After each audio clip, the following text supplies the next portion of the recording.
The smartest person in any room rarely sounds smart. They sound calm. Meanwhile, the loudest voice, the quickest comeback, the sharpest opinion, that's often the one hiding something. Psychology has a name for what's leaking out, and you've probably done it this week. Intelligence isn't measured in vocabulary or paychecks. It shows up in small, almost invisible behaviors, the kind people repeat without noticing. 2 questions to hold while you watch. First, why do some people grow sharper every year while others stay frozen at 25?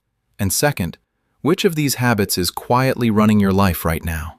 Most viewers won't answer honestly. That's part of the problem. Here's the first one. Confusing confidence with correctness. You've met someone who states wrong information with the certainty of a surgeon. When corrected, they double down. Psychologists call this the Dunning-Kruger effect. The less someone knows, the more sure they feel. Real thinkers pause. They say, I might be wrong. That pause is intelligence breathing. Second, treating boredom like an emergency. Watch someone in a quiet elevator. Phone out in 3 seconds. The inability to sit with stillness signals a mind that can't process its own thoughts. Deep cognition requires silence. If silence feels unbearable, something internal is unprocessed. Third, reacting before understanding. A coworker sends a vague email.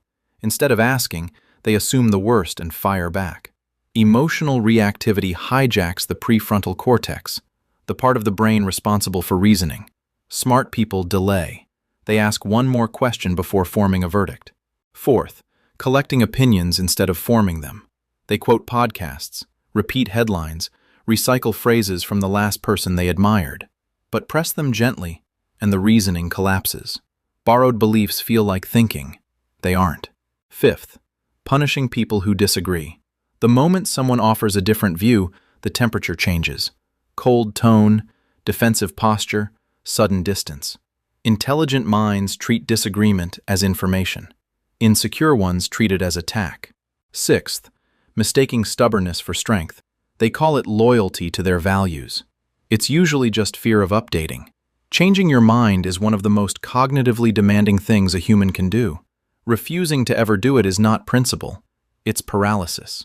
Seventh, living entirely in reaction. Their day is built around what notifications arrive, what mood they wake up in, what other people decide. There's no architecture, no quiet plan. A reactive life looks busy from the outside and feels empty from the inside. Now the part nobody mentions. These habits aren't signs of low intelligence by birth, they're signs of an unexamined life. The brain is plastic.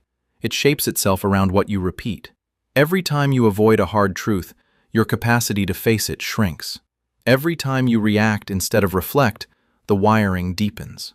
What looks like a personality is often just a stack of unchallenged moments. The terrifying part?